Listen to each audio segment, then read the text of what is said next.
What is going on, everybody? We're here. We're live for a Sports Wars Sunday.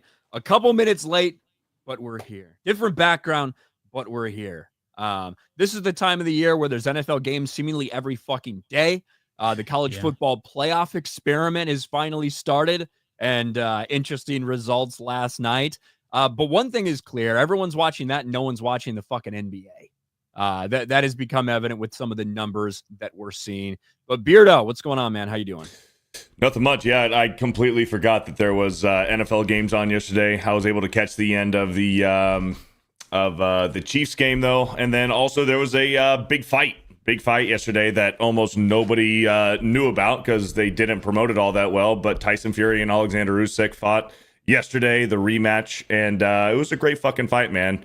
I completely fundamentally disagree with the judging and the scoring in that fight. I thought it was a lot closer. I thought the fight probably should have been a draw, but they unanimously voted a 116 to 112 in favor of Usyk. I think that's fucking egregious, and after sleeping on it, I disagree even more than I did immediately after the fight yesterday. I think it's absolutely ridiculous, the scoring of that fight. And personally, I think it should have been a draw, if not a Tyson Fury victory. I can understand the argument for either one of them. That's why I think it should have been a draw. But for Usyk to absolutely destroy Tyson by the judges, it's fucking bullshit in my opinion. And I really hope that they do a third fight and it isn't in buttfuck Saudi Arabia. Let's fight here in America, in Los Angeles, or in Las Vegas, and maybe Tyson Fury will win the third fight. But anyways, I watched the shit out of that yesterday and some college football last night. Does he deserve a third fight? Like, it depends, man. No? It depends. There's a clause. He can fight him a third time. But here's the thing: like, Usyk has won the first two fights. There doesn't really need to be a third fight. If Tyson Fury wants to, he can. But you're right. I don't really think that there needs to be. And at this point in Tyson Fury's career, if he's not fighting for a championship belt, then what's the fucking point? I mean, he's the two-time lineal heavyweight champion. For his legacy, he's not fighting just to fight. If he's gonna fight, it's gonna be for a belt. So I think he very well could retire, unfortunately. We'll see. John Matrix from Black and White Sports. What's up? How you doing, man? Doing good. Trying to stay awake. A bit tired, but I missed most of the. Actually, I didn't miss it, but I forgot the NFL was yesterday. Me too. I believe I caught the Chiefs game, like late in the second quarter, I believe, and I was watching some of that, and I saw that. Actually, you know what? When I saw it, it was the Tank Dell injury. I was like, Tank Dell, yeah. I was like, why is there a card on the field? What happened? And then I saw it. I was like, oh my God, that looks ugly. Mm-hmm. It was not pretty.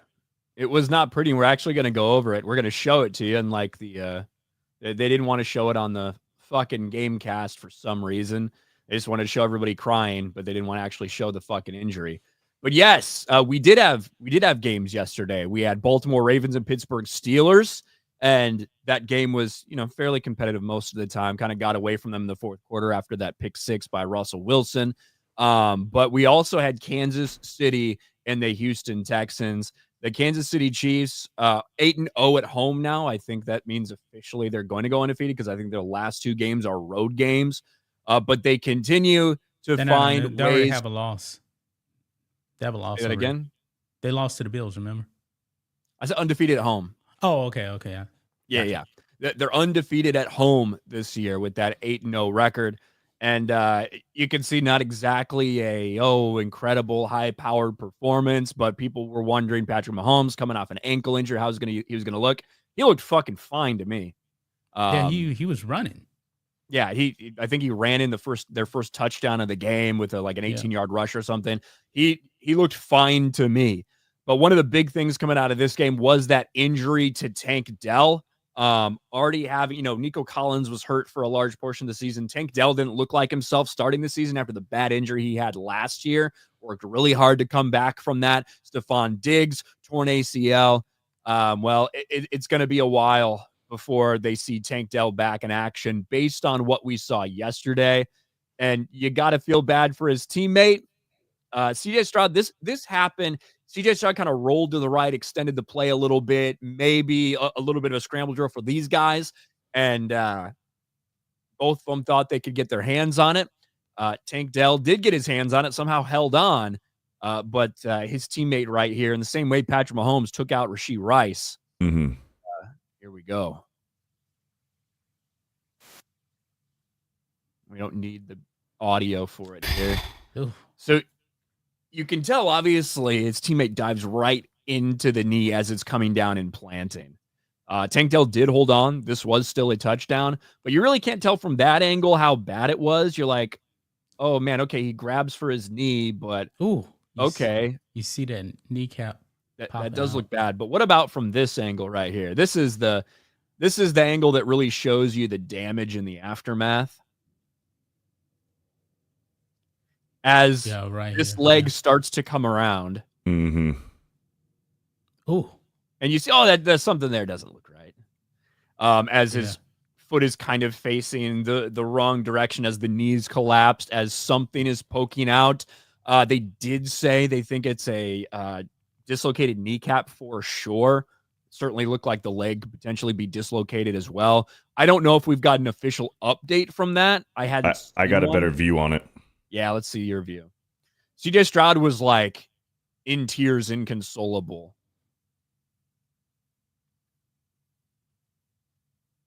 There you go. Yeah, that's basically this view, just zoomed in a little. Yeah, there you go. Right there. Not good. And immediately he goes down, and everybody's calling for them to get back in, or calling for the injured guys to come out. They brought the ambulance on, they casted him, did all of that shit. But the Texans seemed very deflated after they missed the fucking extra point on that after that touchdown, because that would have tied up the game. Kansas City did drive down the field, get a touchdown after that, and that was pretty much all she wrote. But yeah, Houston Texans, man, they weren't the same after the injury. They did not seem okay. CJ Stroud seemed very shook up by it, and they are very good friends. Mm-hmm. But he was like inconsolable, in tears at the ambulance on the sideline several minutes after.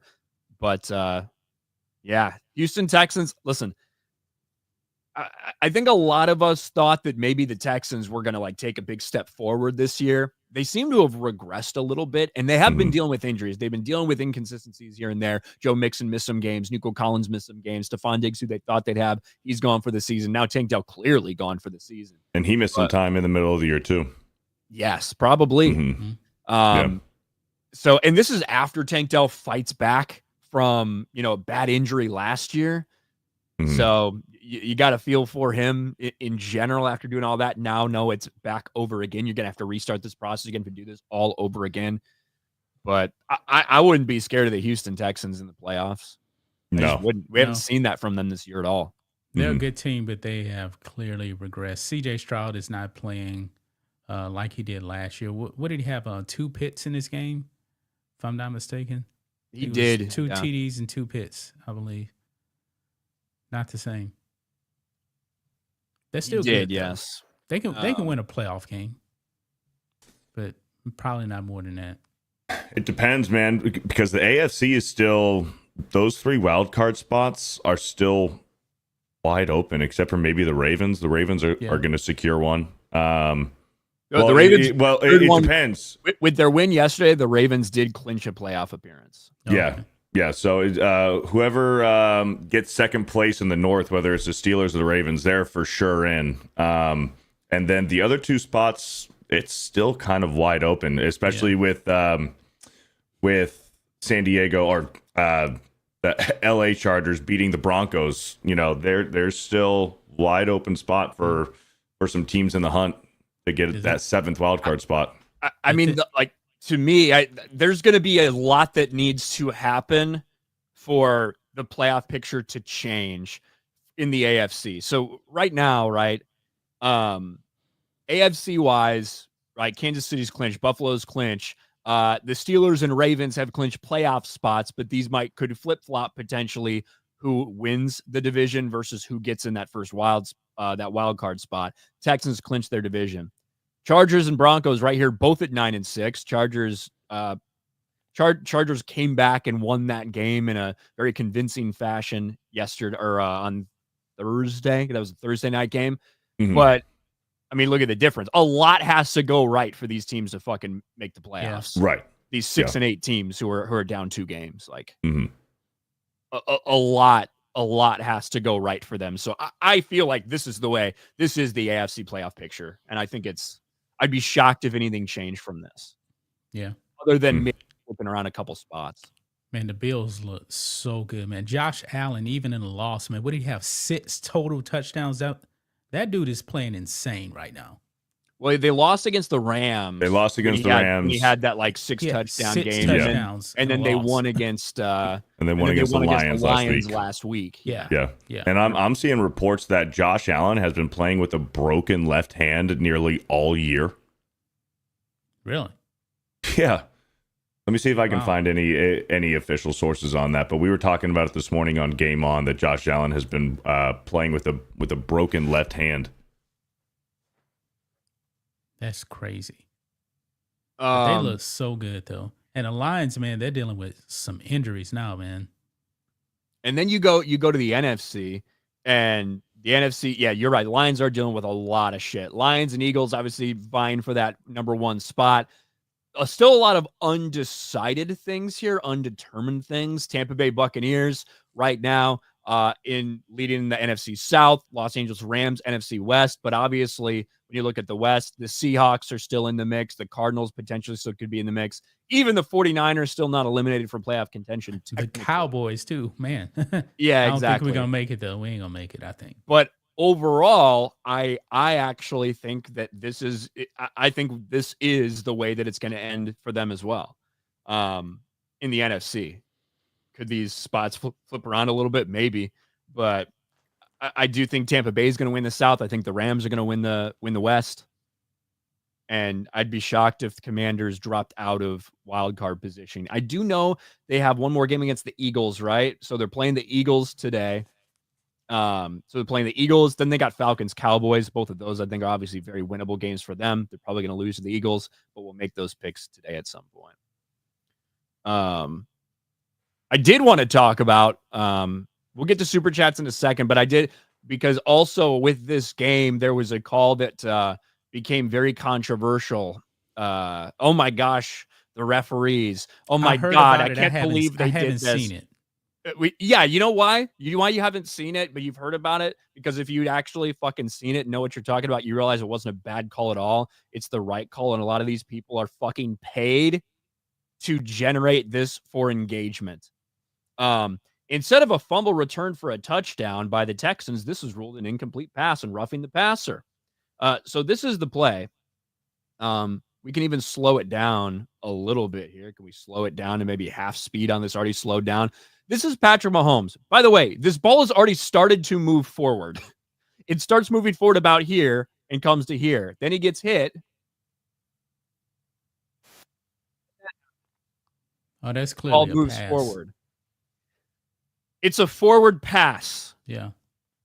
It's obvious. It's clear. Now, surely it's not clear in the fucking moment. And when there's things like that, oftentimes they let it play, see what happens. But when you go back through it, not only is the ball still there, even when we get it, but they cut off intentionally. They cut off of this clip that's going around about how bad the refs are. They cut off the beginning part where the ball was back here before it starts coming forward. So it's been moving forward for a while now. And it's still in his hand until he gets hit and it slips out. That is an incomplete pass 100% every time. And then people were talking about the roughing the passer. And I hate to say it, but this is today's NFL. Forceful contact to the neck or head area is roughing the passer. Like, I honestly don't know what people are talking about. Why is this controversial at all in any way, shape, or form? And then you realize these people are sponsored by LASIK to post shit like this and try to gaslight people into thinking that it's a bad call. Can you play the roughing the passer part in real time? Because sure, yeah. Because I didn't see it. Because I believe the roughing and pass calls have gotten out of hand though in the NFL. Well, they certainly have, but forceful contact to the neck or head area is roughing the passer by today's rules. Period. And this is what it was. Oh yeah, they got him right there in the helmet. Yeah. It's like I don't get it. I do agree with you. There's engagement farmers who are intentionally trying to gaslight people and get sponsorships by pretending like that's a bad call. And it's not a bad call. It's the right call. I do agree with you. That would have not been rough in the passer 20 years ago. About the incomplete pass and definitely the roughing the passer. But to play devil's advocate, I could see an argument that Mahomes had lost possession, like the ball was coming out while he was going through his motion. I can see the argument. I do think that it is an incomplete pass, but I can see why people would argue against that. But I mean, it doesn't really matter because it's definitely roughing the passer. Yeah, well, and also it is. You're right. It is definitely roughing the passer either way.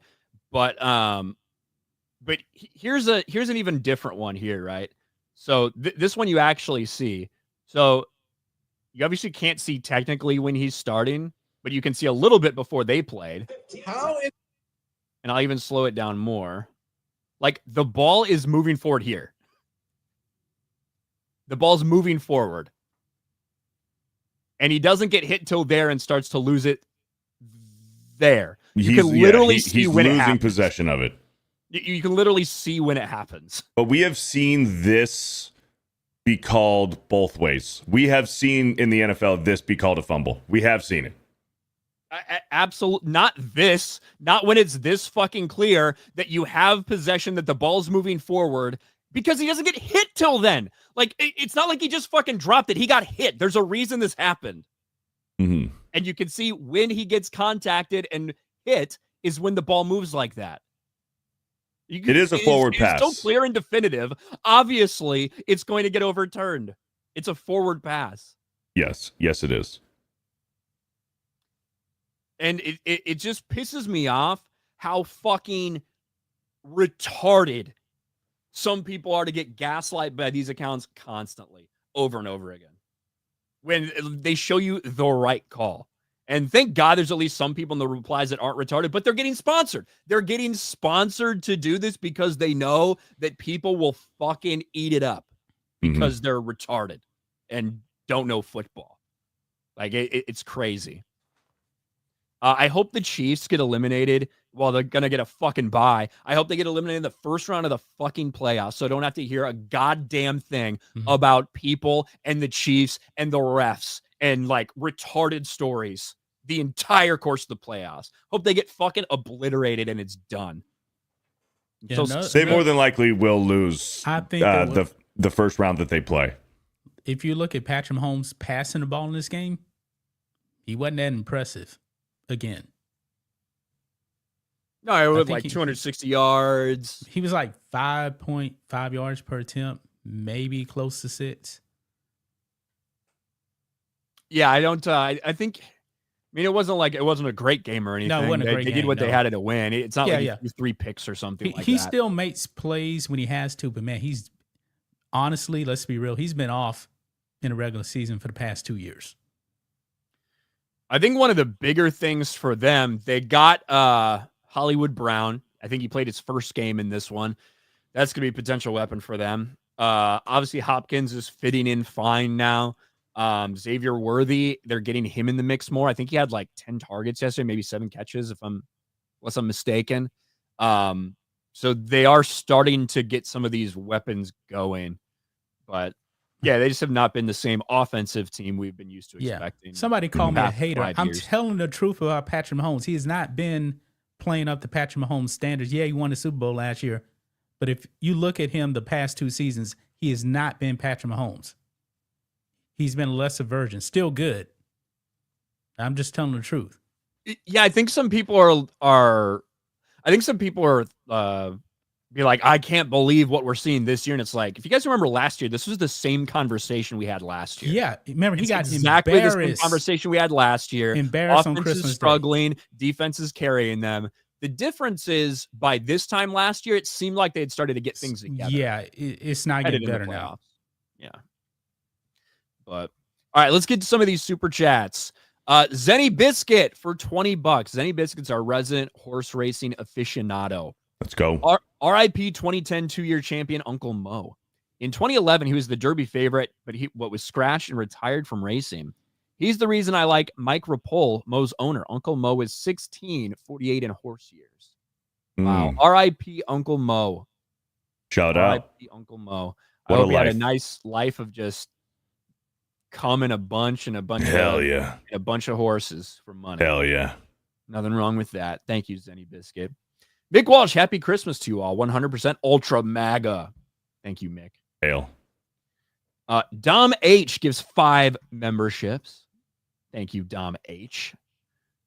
Appreciate it, bro. Still rocking the New York there. Still rocking them. Stephen De Leon for 2. Bills Mafia. Shout out West Texas. Notre Dame rules all. Notre Dame did rule. And we might as well talk about college football playoff next, but let's get through some of these. Garth Knight, fellas, what's more valid between QAnon and Chiefs officiating? Well, we just went through it.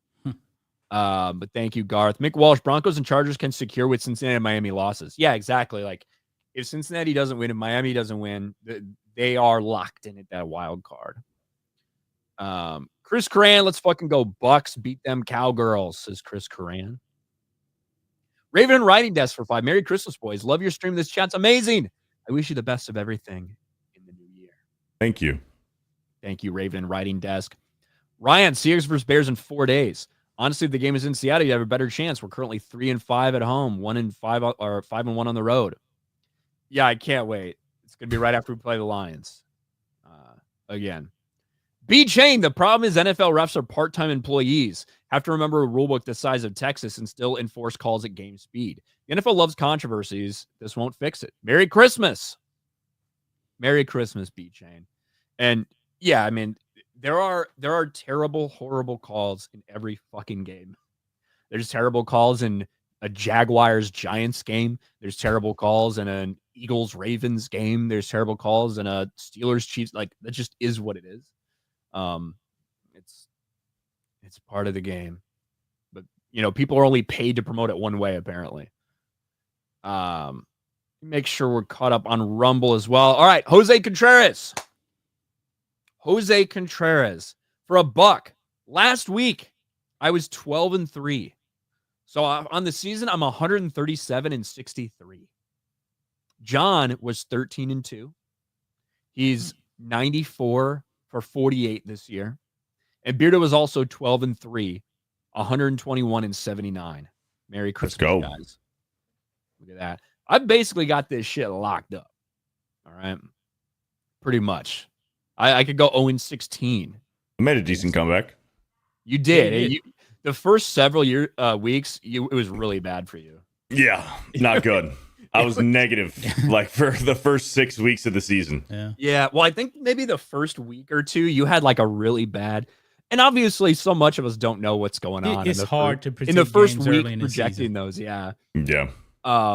But yeah, you had like a really bad week. It was like 3-13 or something on opening day. Yeah. Yeah. If you would have told me the Cowboys would be 1-6 at home, I would have thought you were crazy. I do agree with that. That is nuts. That is nuts. Shit, if you would have told me at the beginning of the year that Daniel Jones would be off the team halfway through the year, I'd have said that you were on crack. Yeah, who would have thought that? Econ Ease for 10. Out of all the college football games yesterday, who stunk up the joint? Second worst, first place goes to Ohio State. # fire Ryan Day. Did you see what Dave Portnoy did? You think they stunk up the joint, though? Ohio State fucking beat the shit out of Yeah, they beat the shit out of Tennessee. Ryan, did you see what Portnoy did? What did he do?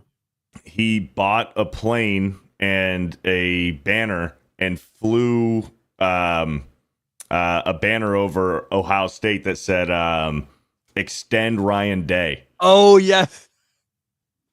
Oh, God. And now he's selling merch. He's selling merch that says extend Ryan Day. The funny part is the money he makes off that merch is going to go to pay a quarterback to come to Michigan with NIL money. Yeah, they'll probably try to get Arch Manning. I'm already hearing stuff that North Carolina, Bill Belichick, they're trying to get Arch Manning to enter the portal. Because Quinn Ewers doesn't want to leave. He wants to come back. Yeah, but we can talk about that right now. We saw a little bit of Quinn Ewers last night. College football playoffs. And God, not great games. Not great games. No. We'll just go in this order, even though this isn't the order they played. But Clemson, Texas.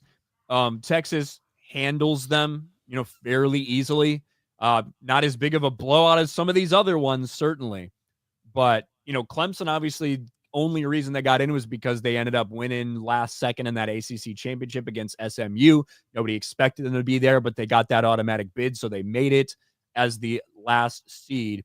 But, man, Texas, they weren't asked to do a ton. They fucking ran the ball a lot and very effectively.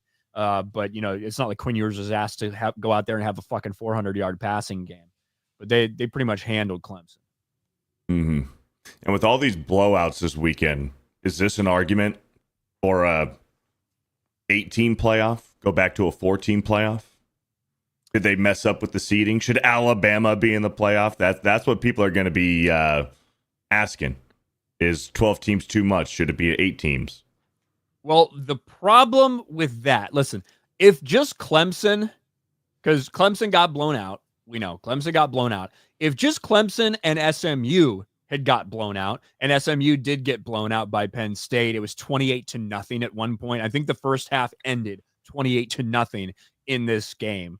If those had been the only blowouts, I think that potentially you would be hearing a lot of that, and you did early in the day until the night game. Now, I fully admit, we talked about college football playoffs here on Monday. I said I picked Tennessee to win. I thought that Ohio State was going to come out unfocused and so rattled from the loss against Michigan, like all these things that happened. That wasn't the case. Ohio State put a fucking beat down on Tennessee. They whooped their ass.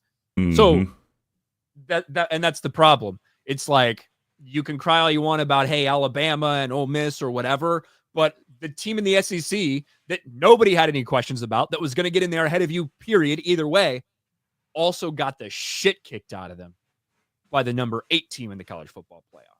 Yep. So that's where that argument, it wouldn't have as much strength if this had been a good game. It doesn't have as much strength because this was a blowout as it would have if it was an actual close competitive game. Right. I get what you're saying. But that sets up for interesting matchups because Ohio State gets a rematch against Oregon. Ohio State playing Oregon, Big Ten matchup in the Rose Bowl, by the way. How perfect is that? That the Big Ten is having a rematch between Ohio State, traditional Big Ten power, and Oregon. This would be a normal, like, Rose Bowl game. Yes. Right? Pac-12, Big Ten. Yep. But instead, it's a Big Ten rematch. Mm-hmm. Penn State has to feel pretty fucking good. Penn State had it easy, man. The fact that they get to play SMU at home and then they get to play Boise State. And maybe Boise State will kick the shit out of them. Who knows? But if I was here, that's kind of like the path that I would want. Of course you'd want this path. Yeah. But on Friday, we had an all-Indiana matchup between Indiana and Notre Dame. No, the game looks closer than it was. It wasn't a particularly great game to watch. IU really struggled to do anything offensively. And it was embarrassing, quite frankly. It was embarrassing. But I had been saying all year that I didn't feel like Indiana had beat anybody because they hadn't. And I think more than anything else, that's an indictment on these super conferences that are being created. Because Indiana, let's see if I can pull up Indiana's fucking schedule. Let's see. Indiana's schedule. Let's just show the whole freaking window.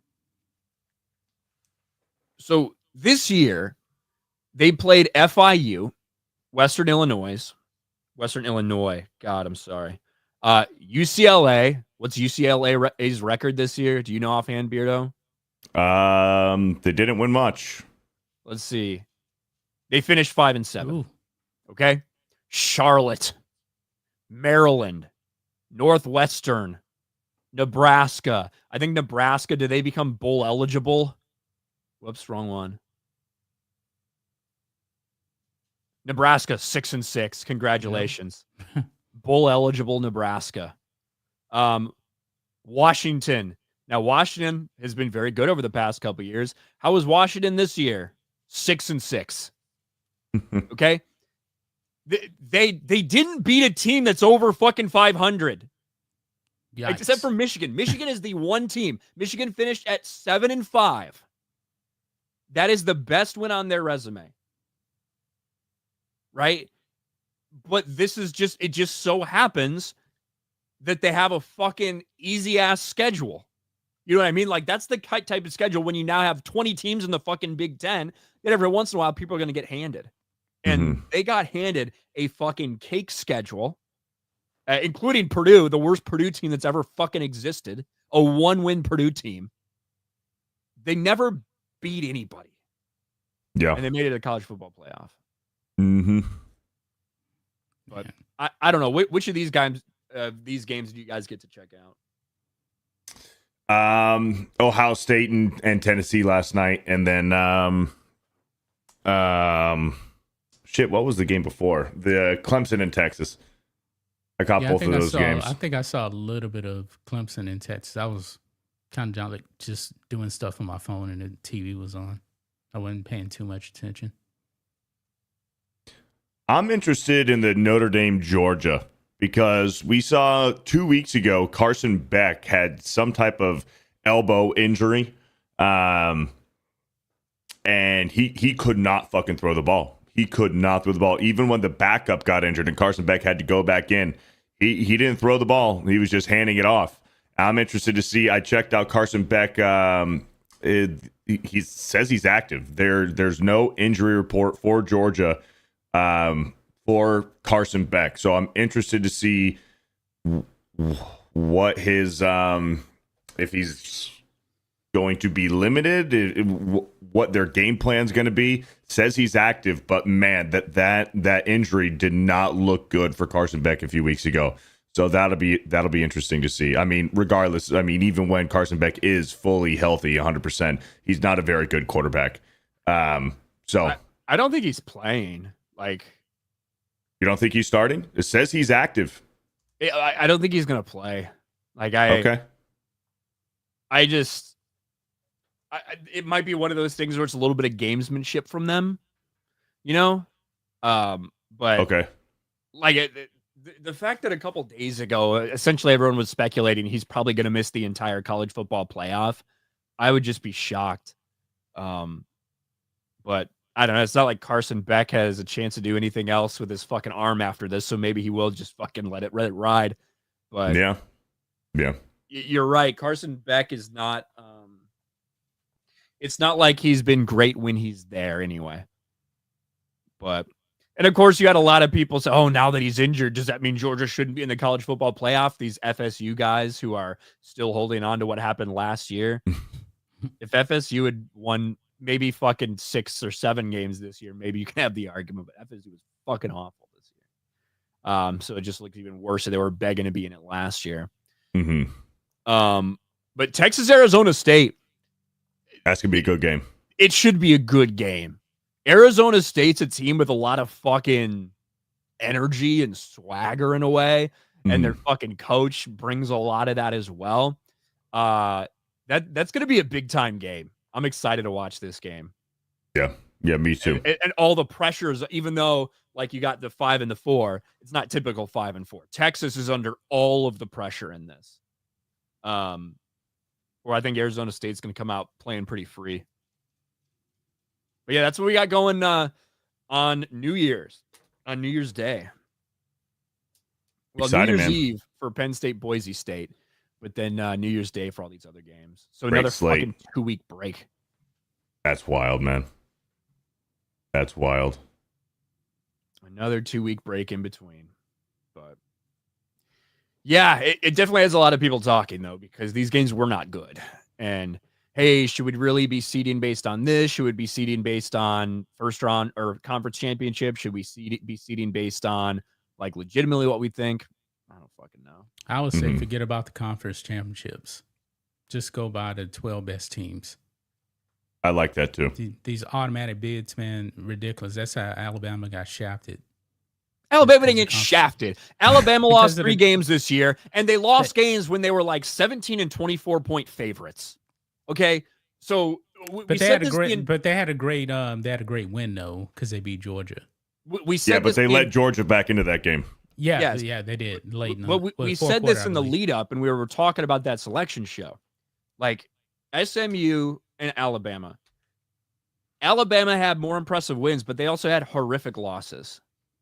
SMU didn't really have any bad losses, but didn't have as impressive wins. So it was really kind of about a consistency thing.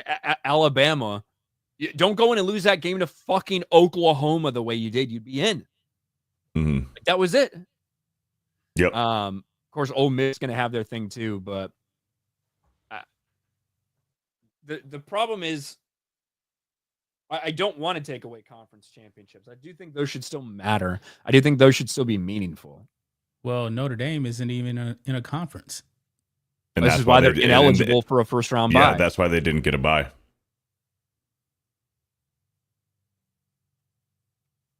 Fuck Notre Dame. They want to stay out of their conference. You don't get a bye, bitch. Makes sense. It does make sense. But I'm kind of with John though. I don't think that just because you won your conference championship that means an automatic bye. I do think that the committee should just do the top 12 teams, and if you're 1 through 4, gets a bye. Alabama was still number 11 in their rankings, but they just didn't select them because the because of those 3 losses. Well, yeah, but they were still ranked number 11. What I'm saying is who was the final? It was SMU that got picked, right? Clemson and Arizona State were both probably ranked below Alabama, and they got in. Yeah. Because they won their championships. Fuck it. I do think I think the conferences are fucked. Like I said, the Big Ten is like 20 fucking teams, 18 teams, I guess, technically. Mm-hmm. That's what everybody's going to go to. And then it's still a fucking problem, John, because then you have teams like Indiana who their schedule ended up being cake this year. Right. Now, certainly it's going to depend on the year, right? They fucking did lose to Ohio State this year. That was their fucking loss. But they had Michigan on the schedule, who fucking has been incredible the last several years. They had Washington on the schedule, who's been really good the past several years, but they fucking weren't this year. So there's only so much you can do to necessarily control that in general. But it was just one of those moments. What if Indiana had beat fucking Ohio State, the one team they played all year, and played nobody else and win their conference championship? Mm-hmm. I don't know. And we're not saying that the conference championship should go away. We're saying that it shouldn't be an automatic bye for the college football playoff. Right, because not all conferences are equal. Just select the best teams.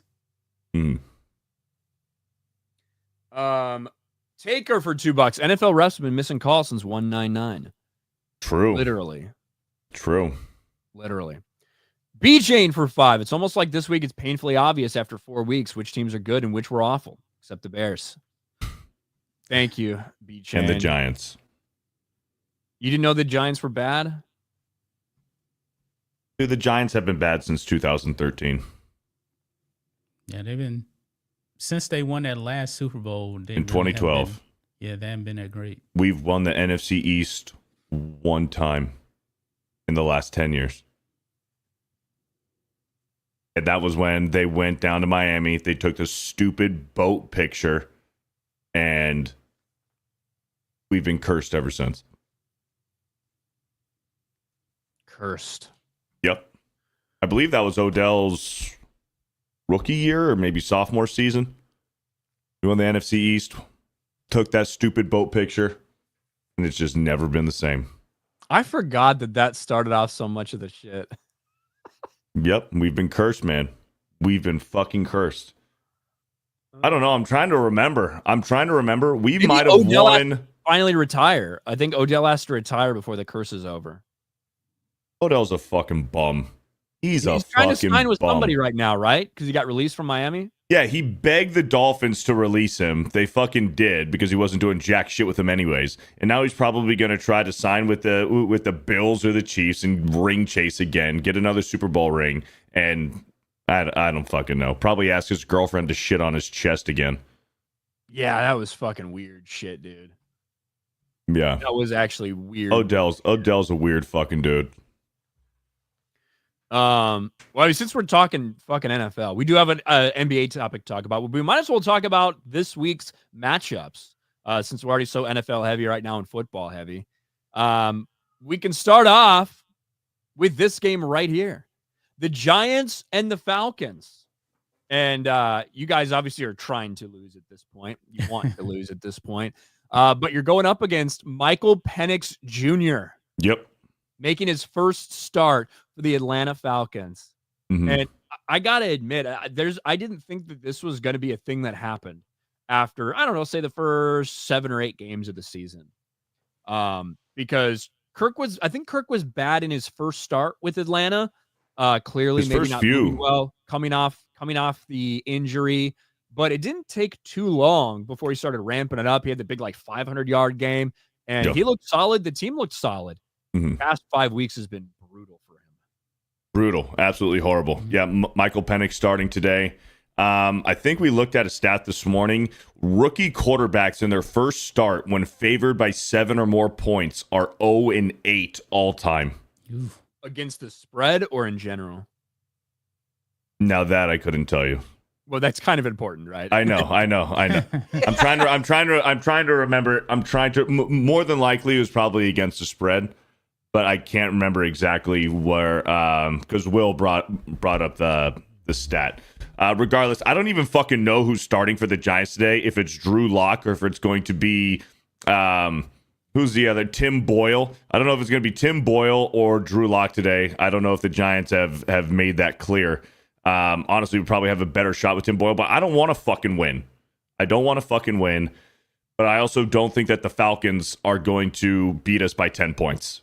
So, I don't know. I'm picking the Falcons today regardless. But I'm going to say that the Giants cover. Take the under on this game. Hammer the under. 42.5 under. I agree, man. I mean, the Falcons are going to win. 9.5 points is a lot of points with a rookie quarterback. I don't know, man. I don't know. I mean, it could be a 4-point game or something like that, like 24-20. But yeah, the Falcons. The Giants suck. Dude, Eli Manning off of the fucking couch would be a better situation for the Giants right now than Drew Lock or Tim Boyle. They're trying to lose. Yeah, we're trying to lose, and we're probably going to draft Shedeur Sanders #1 overall, and I'm going to fucking shoot myself in Minecraft. It's like the Daniel Jones thing, right? It's like, obviously, you had to take a quarterback. Yeah, you have to. Yeah, and they didn't want him to get injured and all this stuff. He gave them a better chance to win. Like, there's pretty much no doubt that Daniel Jones did, other than the guys they have in there. Are you talking about when Daniel Jones was a rookie? No, sorry, I'm talking about right now. Oh, okay. Like, you're talking about the guys that are playing right now for the Giants. And what I'm saying is, like, Daniel Jones gave them a better chance to win than Drew Lock, than Tim Boyle. They didn't want to pay him. They wanted to release him, like all that shit. They didn't want him to get injured, have to pay him anyway. So yeah, they're tanking. That's why that's happening. They're trying to lose. Yes, correct. I thought you were saying because with Shedeur Sanders having to draft a quarterback, I thought you were saying because Eli Manning was towards the tail end of his career and we had to draft a quarterback in Daniel Jones. Listen, I'm glad that we drafted Daniel Jones over Dwayne Haskins because we would have lost our quarterback about 3 years ago. That's a deep cut because Dwayne Haskins is dead. Dwayne Haskins died. Crossing the street, got hit by a dump truck. Well, he was high on drugs. He was high on drugs, according to the toxicology reports. Atlanta. God, I remember talking about Dwayne Haskins leading up to that draft. I'm like, I don't know about this. But anyway, that is a deep cut there. Falcons are going to win this game. Yes. Lions versus the Bears. I mean, the Lions are obviously going to win this game. They're only favored by 7. Now, again, we did see the Bears have a tale of 2 halves last time, and they really came on in the second half of that game against this defense. The Detroit team is fucking very banged up, but I don't think that's going to matter in this game. The Bears are a chaotic mess. I had, if you guys remember when we talked about them promoting Thomas Brown, I thought that there's a good chance that could go sideways because this is a guy who in 17 games went from being the passing coordinator to the offensive coordinator to the fucking head coach. And I feel like it's complete and total chaos there. It had to happen. You had to fire fucking Shane Waldron. You had to fire Matt Eberflus.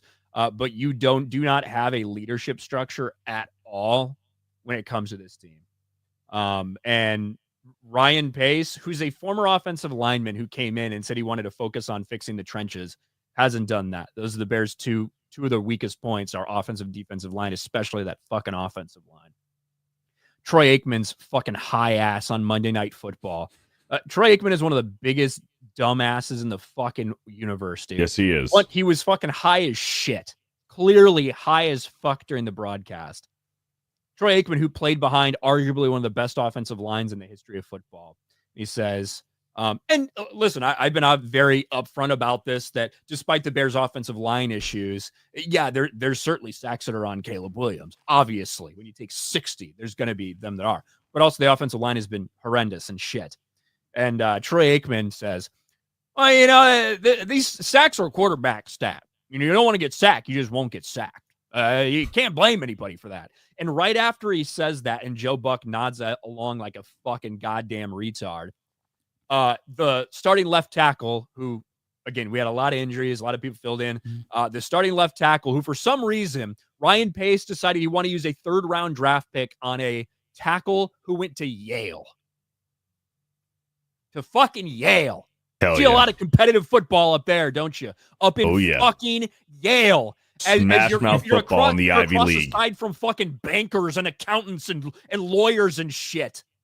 Yeah, I'm sure he'll fit right in. And gets blown past and blows Caleb Williams up. Like, he gets to his back foot, blown the fuck up. Right after Troy Aikman says that. Nothing to fucking say. Troy Aikman, you goddamn. Go ahead. To me, not every sack is on the QB. I mean, those blindside sacks. Well, clearly. Yes. Are like never on the QB. I mean, that's on who's ever supposed to be blocking and they're missing their assignment. Remember in the Super Bowl, Tom Brady got strip sacked? He was blindsided. I mean, was that really on him? You're talking about in the end zone for a safety against the Giants in 2012? No. I'm talking about against the Eagles in the Super Bowl. That strip sack. It was his blindside. I mean, there's nothing you could do about it. But yeah, and then go to Sam Darnold, shift over to Sam Darnold, and then it's like, head coach from Minnesota says, quarterbacks, never fail teams. There's only teams that fail quarterbacks, and I really agree with that. Switch back to the other side. Oh God, what's this guy doing?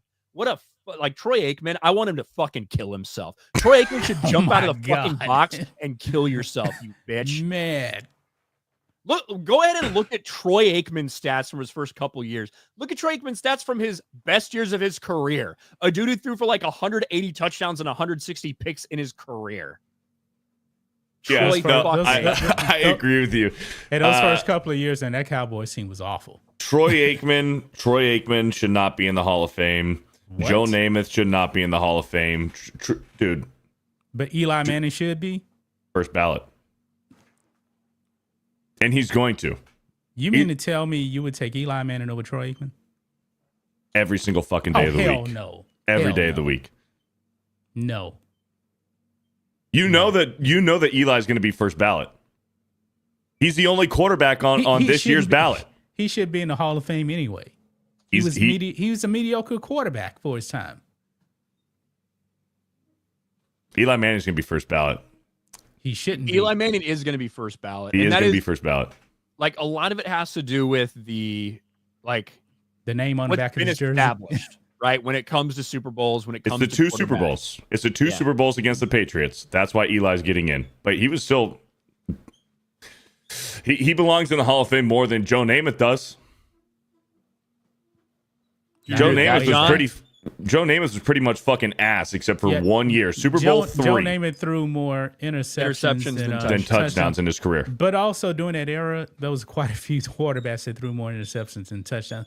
It's hard to compare. Is that a hamster wheel? No, that's the cat litter box. It's automatic. It's one of those robot ones. Yeah. Yeah. You need a WD-40 that shit right there. Hey, I've had this team forever, man. I'm taking the Lions. Lions, that spread doing pits. 7 points. That should be Lions should be favored by -14. I just real quick, just because I need to show Troy Aikman some love, right? We need to show Troy Aikman some love at least. That first year, 9 touchdowns, 18 interceptions. Yeah, he was 0-11. That team was awful. Every sack was his fault, apparently. Second season, 11 touchdowns, 18 interceptions. Very consistent with the 18 interception number. That third season, by the way, that star means they made a Pro Bowl, right? Yeah, he made 6 straight Pro Bowls. This is his season making the Pro Bowl, 11 touchdowns, 10 picks. But look at this year. These are fucking solid numbers, dude. Fucking 23 touchdowns, 14 picks. Solid as shit. 15 touchdowns, 6 interceptions. Well, not asked to do a ton, but congratulations, Troy. What, he threw for 20 touchdowns once in his career? Yes. Fucking bum. You know why that happened? The reason they did that, they were handing the ball off to Emmitt Smith. Well, when they got to the red zone, Emmitt Smith was automatic. Emmitt Smith has 65 touchdowns for a running back? Insane. So then what happened when Emmitt Smith went to Arizona? Why didn't he throw more touchdowns? When he went to Arizona, Emmitt Smith in his last season still ran for 9 touchdowns. I know, but what I'm saying, what happened when Emmitt Smith went to Arizona? What are you talking about? What do you mean? Why didn't Troy Aikman throw more touchdowns? Aikman wasn't even playing then. Yeah, I think he was due. I think he was gone. He was already done? Yeah, okay. he was done in 2000. He didn't play that long. No, he didn't play that long. What year did Emmitt Smith go to the Cardinals? 2002 or something? Is when he broke the record, and the next season he was with Arizona for 2 years. Okay. And then he retired. Yeah. But yeah, look at, and then, following up that 15-6 season, great numbers. He had a 13-12, still made the Pro Bowl, 13 touchdowns, 12 interceptions. 95, 16 touchdowns, only 7 picks. Solid fucking year, bro. And then in 96, he had more interceptions than touchdowns, 13-12. 97, 19-12, a big comeback season for him. A big comeback season for Troy. In 98, he only played 11 games, but he had 12 touchdowns, 15 picks. And then in 99, 17 touchdowns, 17 and 12 interceptions. Obviously, that last year didn't go so well. 14 picks, 7 touchdowns. I just wanted to make sure we pointed out Troy Aikman's incredible fucking career. Yeah, he's a fucking bum. Yeah, his incredible storied career. His passer rating is higher than John Elway in his career. John Elway is like 79 for his career, and he's one of the greatest of all time. Well, he actually fucking had to do something, John. Yeah, he had to the offense fucking relied on John Elway, at least for the vast majority of his career. John Elway also went to 7 Super Bowls. Until he was actually successful. And when he became successful? 5? Yeah, he went when to 5, the Emmitt Smith route and just handed off to Troy. I got John Elway as the third greatest ever, man. John Elway is insane. I thought it was more than 5. I think he went to 5. He got blown out in 3, and then he won the last 2. He went to 5. Nobody else. No, Tom Brady went to Tom Brady went to 10. John Elway went to the second most Super Bowls ever. 5. Okay. Yep. He lost those 3, right? Yep. All right, let's get back to these. It's the Troy Aikman segment. But yes, the Lions are going to win. Lions. Troy Aikman's fucking bum ass. Yeah, he's a bum. Bitch. Browns, Bengals. The Bengals still, in theory, do have this outside shot to make the Super Bowl. Or sorry, to not make the to make the playoffs. Obviously, they need a lot of help, but technically, their season is not dead. But I mean, I got the Bengals at home against the Browns. Yeah, Bengals probably easily. starting Dorian Thompson-Robinson, right? Yes, they are. Yeah, I like the Bengals, and I like the I like -10 as well. Also, I don't know. I like the over. I do, because I think the Bengals might fucking mop the floor with the Browns and maybe score 40 points themselves. Could easily put a 40 burger on them. Are you guys seeing the links for Deshaun Watson to potentially go to the Falcons next year? That doesn't make any sense. No. It doesn't make any sense, but it's been being reported all week. I mean, it sounds like the Falcons are they've already made the decision to cut Kirk Cousins, by the way. Correct. Like, it sounds like that's what their plan is. Obviously, if Michael Penix Jr. goes out and doesn't look good or something, maybe that does change, but their plan is just to say, all right, Kirk, we've seen enough. Goodbye. They'll save $10 million if they cut him. Which is, dude, it's fucking wild. Like, when we heard Kirk Cousins was going there, and then they, like, between that period of time, then they drafted Michael Penix, and everything felt different. Mm-hmm. And they tampered too. They tampered with Kirk Cousins. Yeah, to get him, yeah. But anyway, you got the Bengals, John? Yeah. Titans, Colts. God, what a fucking dog shit game. Just don't even watch it. Take the under. Take the under. I don't even want to pick this game. I think Mason Rudolph's officially starting, right? He is, yes. Man. The Colts. Give me the this Colts is such a hard game to pick. Give me the Colts because they're at home. Yes, it's a dumpster fire. I'm going to pick the Titans. This is difficult. I'm going to pick the Colts. Colts win because it's at home. It's going to be fucking disgusting. Mason Rudolph, though, like, if they were playing Will Levis, I'd just say Colts. But Mason Rudolph makes me feel like, hey, maybe they can pull it off. Yeah, he's not going to throw 2 or 3 picks. He might throw 1. I'll pick the Colts, though. I'll pick the Titans, but smash the under. Rams, Jets. I got the Rams. I got the Rams in this one on the road against Aaron Rodgers and the Jets. It's going to be cold. Wind chill. It's going to be 10 degrees on the field with wind chill. It's going to be cold, man. And those Southern California boys. Give me the Jets. Give me the Jets. I just have a weird fucking feeling about this game, dude. I don't know why. And the Rams have been playing good football too. But I'm going to take the Rams, but I have a funny fucking feeling about this game. 22 degrees, man. Mm-hmm. All right. Eagles, Commanders. Commanders. Could be a good game.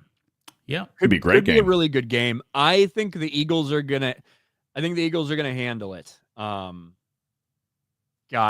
the first time I feel like comfortable about the Eagles in like weeks, even though they're on like a 10-game win streak, and they're probably gonna fucking lose. But I'm taking the Eagles at Washington. Saquon Barkley with a slow week last week. I mean, 70 yards, but that's slow for Saquon Barkley. I think he's going to come out today, and he's going to have a big game. I think his rushing yards today was set at like 98 rushing yards. I think he crushes that. I think he goes over on his rushing yards today. I'm taking the Eagles in Washington. Washington hasn't looked good as of late. But they have not. No, I'm gonna roll with the Redskins though. They gotta get back on track if they really want to make the playoffs. Okay. The Redskins. I'm gonna take the under on the points though. We forgot we have to play this. Are you gonna pull up Seth? Yeah, we have to play this. I totally forgot about it. I need to share my fucking audio for this retard. He also posted a video of him getting hammered off of Captain Morgan. Here it is. Colts versus Titans. Let's see how close we were in our. Oh, you got a full screen this. I will.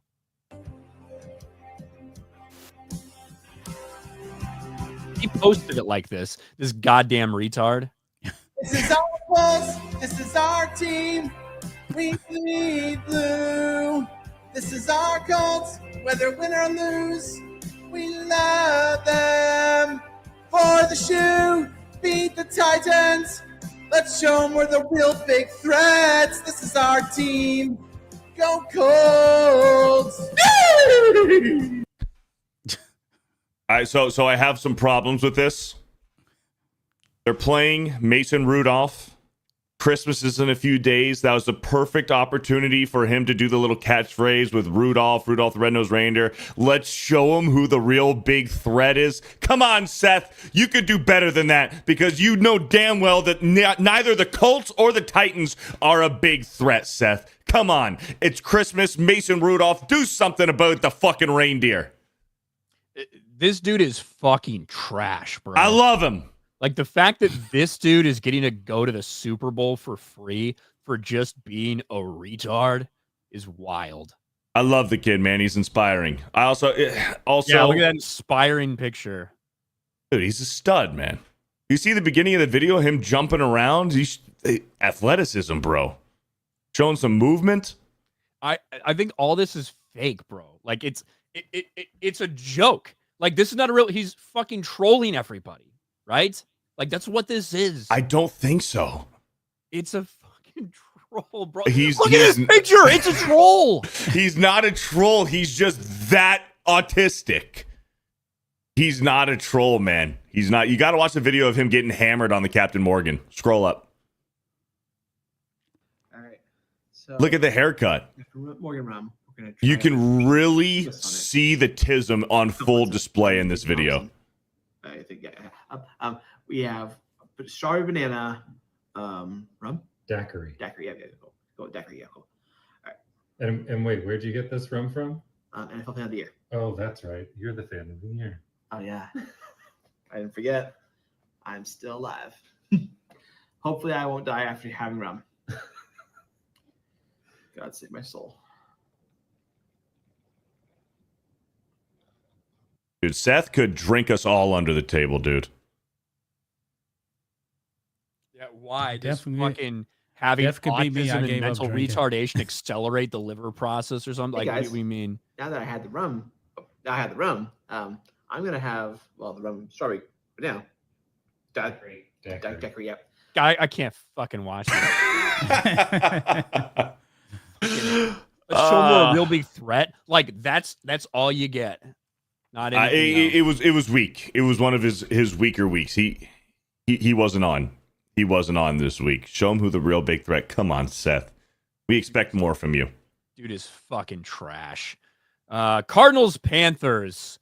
Man, I thought the Panthers were going to show up for us last week. Yeah, Bryce Young had 3 turnovers last week? 2 fumbles and a pick.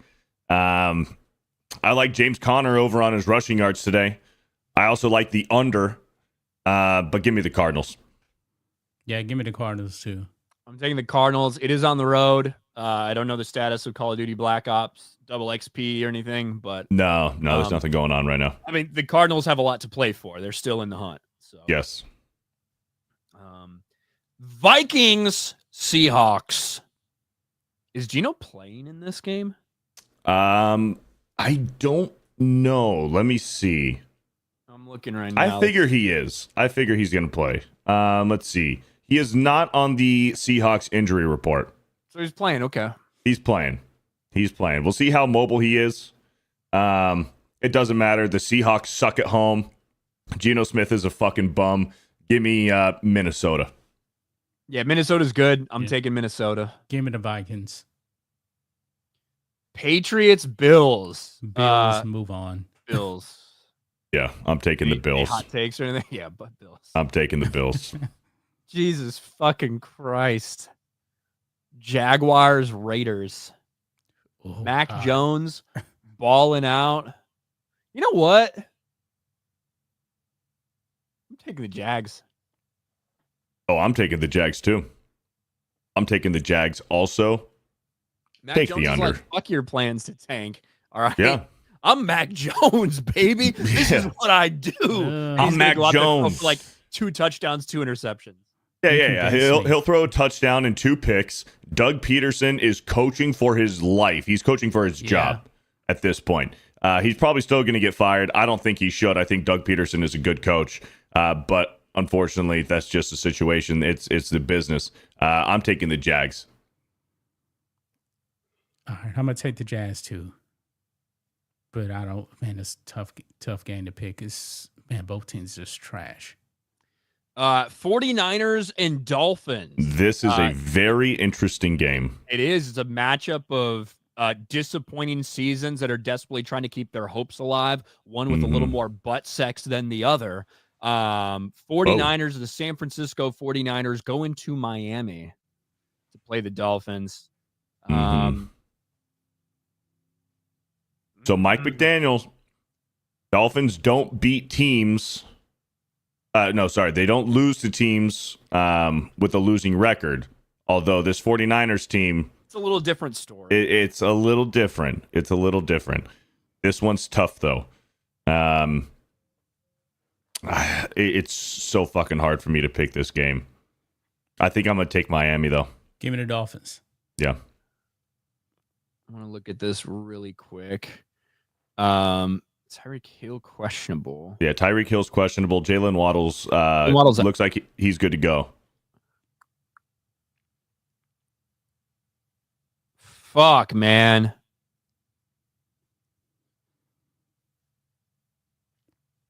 So this opened at Miami -1.5 and then shifted to San Francisco.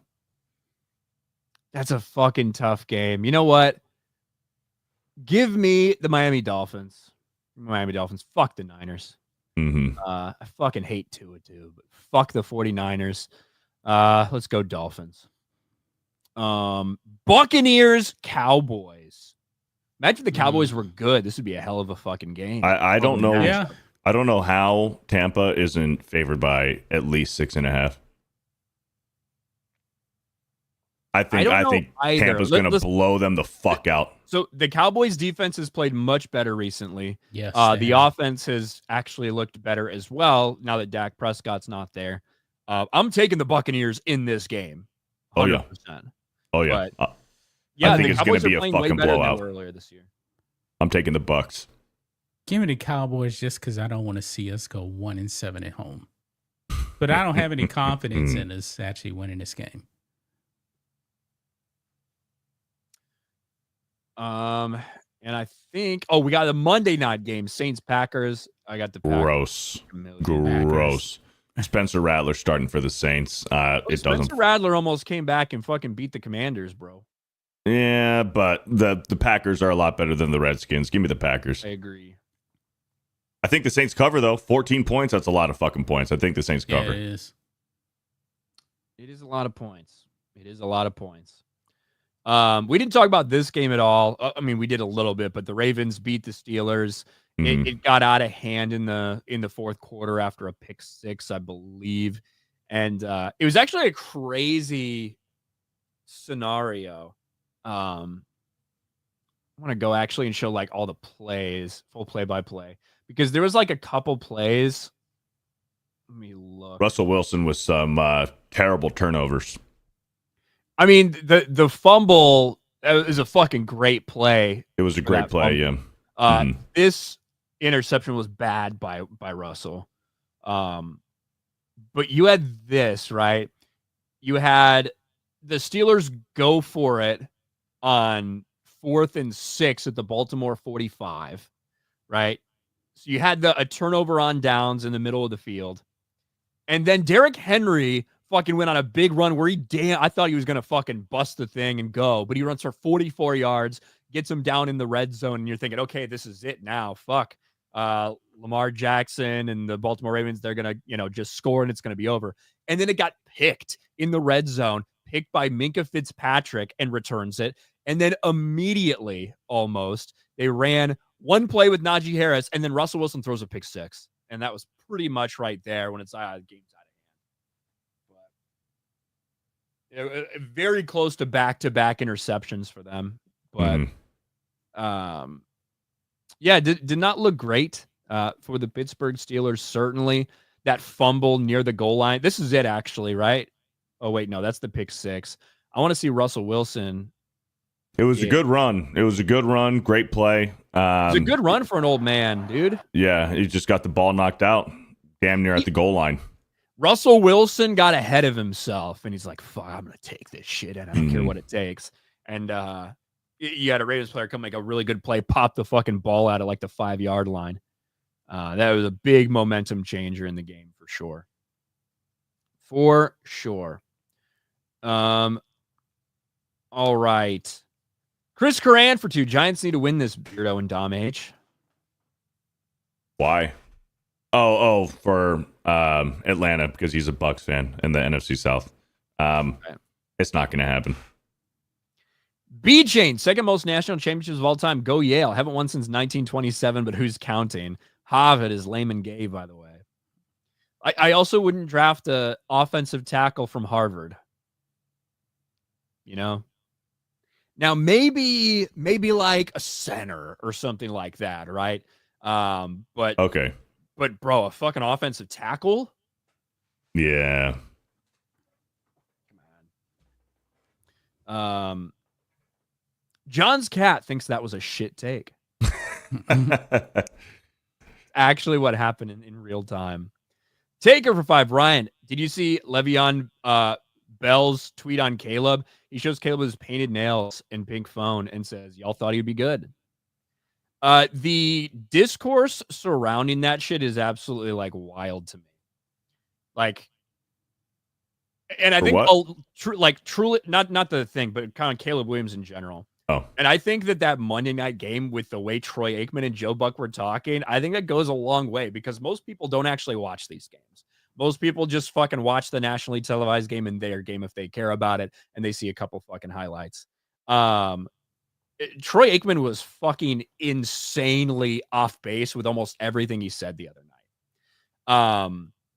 From stuff about the Bears offensive line to praising Ryan Pace for doing such a great job with this team. And listen, they acquired talented skill position players, but they didn't fix the needs of the team. And like, I don't know how you can ignore that. I don't know how you can sit there and praise Ryan Pace after standing by Matt Eberflus, after hiring Shane Waldron, and you're praising all of the teams surrounding them, which has been the biggest disaster we've ever seen maybe in the history of the franchise in terms of the people in power right now. And then on the other side, you go, you know what the great thing about this Minnesota Vikings team is? You know, Kevin O'Connell, he brings Sam Darnold in there, says, you know, there's never been a quarterback that failed the team, only teams that fail a quarterback. And I appreciate that idea. I'm like, bro, he's fucking out of his mind. And he was high as shit. There's no doubt. With all that being said, this could be a drastically different season if we don't give up that fucking Hail Mary pass. I'm glad on some point that it did fall apart because Matt Eberflus was never going to get them there. Always needed to be fired. They need to actually find the right head coach. And then he used this draft capital and the $80 million in fucking money that they have and could have used this year to actually do what they should have done last year with that money and fix the offensive line. Because what are we fucking doing? Is this oh shit. Is this what Troy Aikman was looking like on Monday night? It was worse than that, dude. Just absolutely torched out of his mind. There's several pictures of him where he just looks gone, bro. Here, this was him, I think.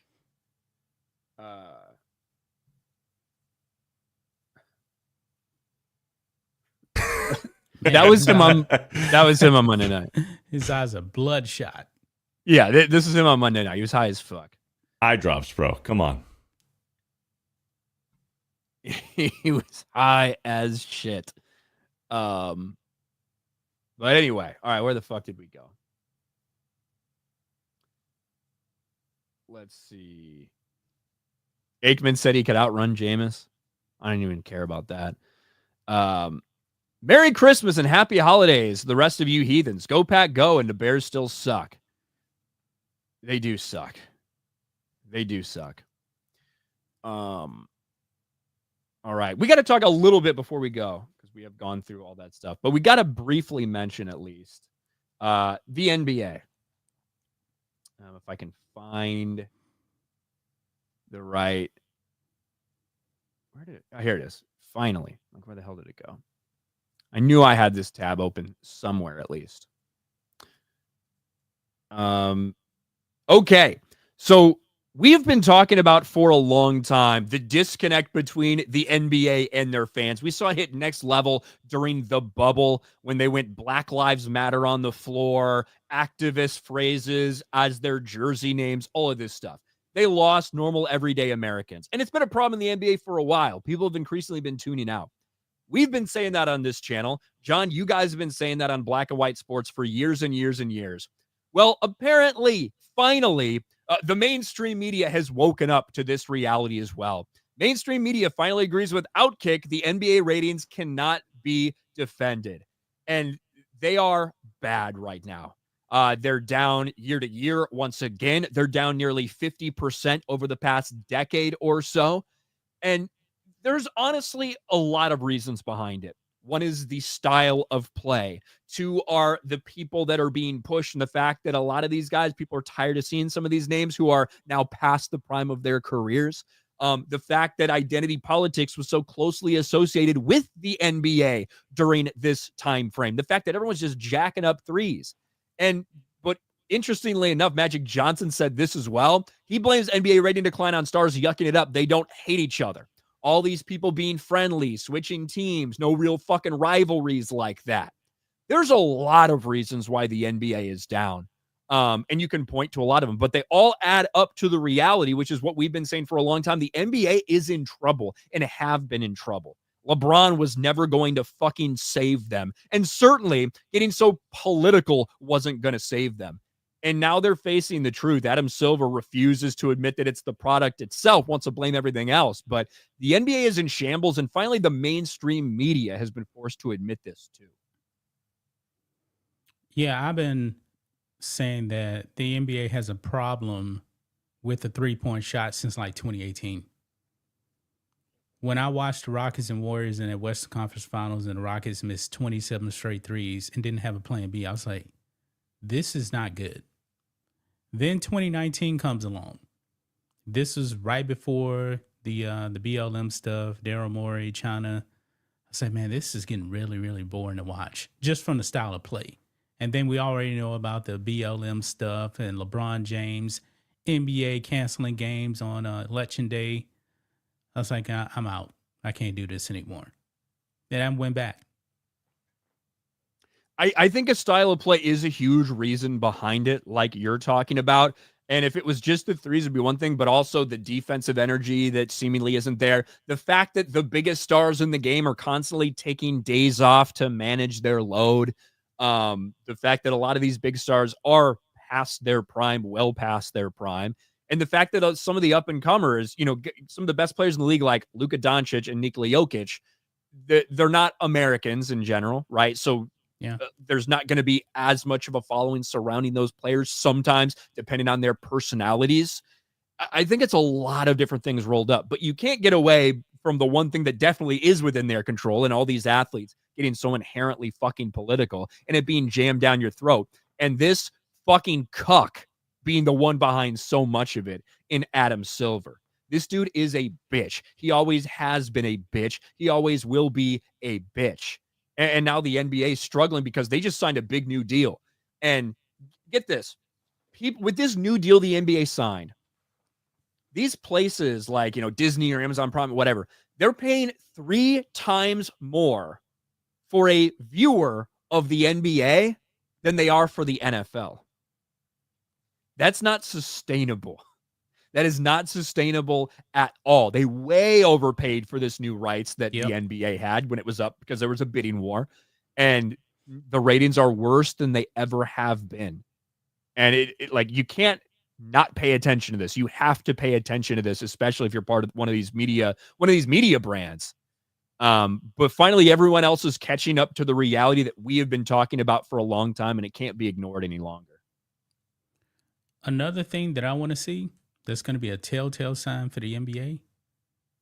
President Trump comes back in office in January. Whoever wins the NBA title, will they actually go to the White House? They won't. True. And they won't. And it's not like Trump was actually banning NBA teams from coming to the White House. No, these teams said we're not going. I do think it could be different this time around specifically. But it also depends who it is. If it's a guy like Steve fucking Kerr, right? And the Warriors win. I think the Warriors ain't good assume. enough for the title. What's that? The Warriors aren't good enough to win a title. Probably not. But that's what I'm saying, though, right? Yeah. If it's like that, then potentially not. If it's fucking Boston, probably. Yeah. You know, that's just like my guess. If it's the Rockets, they're going because Trump just appointed Tim Fertitta to be the ambassador to Italy. So if they win the title, they're going. Yeah, it's sad because there's so many people that don't give a shit about the regular season.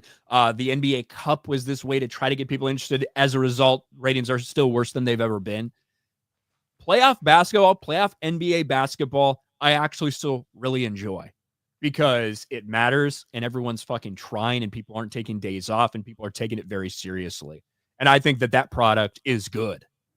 The problem is still down for those too. The problem is 82 games a year.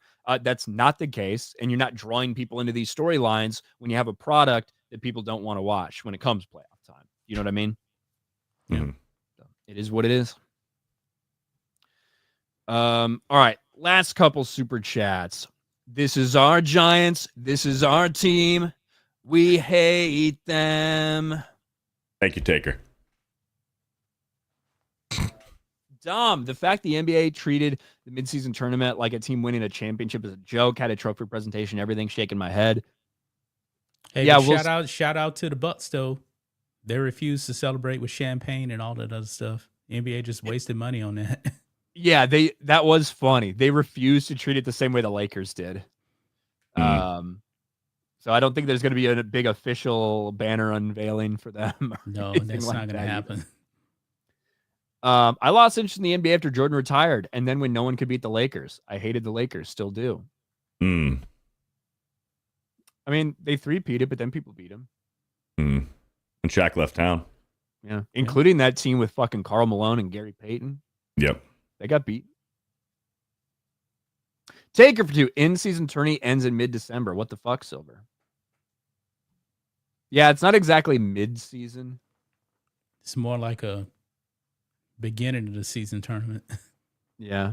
And I still, honestly, I don't even know when it truly actually begins because you really can't tell. It begins when you start seeing those weird floors.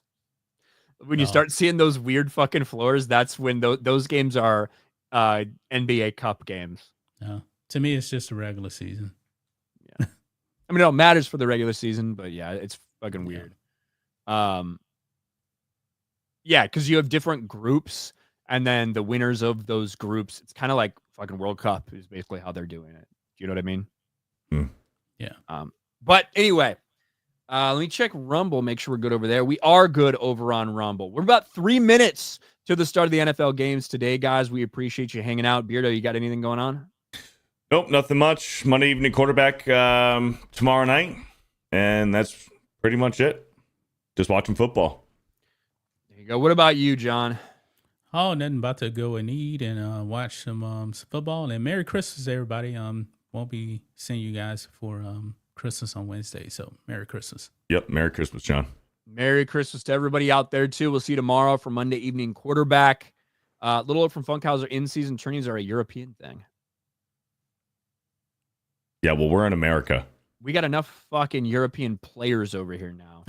Right? True. Maybe that's why there's no good white American player anymore in the NBA. The last, like, who's the last good white American NBA player? JJ Redick. Kevin Love. Kevin Love. Okay. Superstar wise. I mean, like Kevin Love He wasn't for a a period of superstar. time there, especially when he was in Minnesota before LeBron James got him to go to Cleveland. Like he was a big star. I mean, he was making all NBA teams and shit. You know what I mean? But I'm not talking about one of the top 3 marketable names or whatever, but in terms of great player, it's probably John Stockton was probably the last one. Steve Nash. Steve Nash, Steve Nash Canadian though, right? He's Canadian. Oh, that's right. Okay. He's at least North American though. Sure. It's probably John Stockton. Anyway, we'll talk to all you gays. We'll talk to all you gays. Lauder. We'll talk to all you guys later. Fuck. Rob Cortez. Love how the Lakers are the Cowboys of the NBA. I love that too. Sure. At least it's not the Bulls anymore. It makes a lot more sense team-wise for the Bulls, not fan base though. All right, guys. We'll talk to you later. Bye, everybody.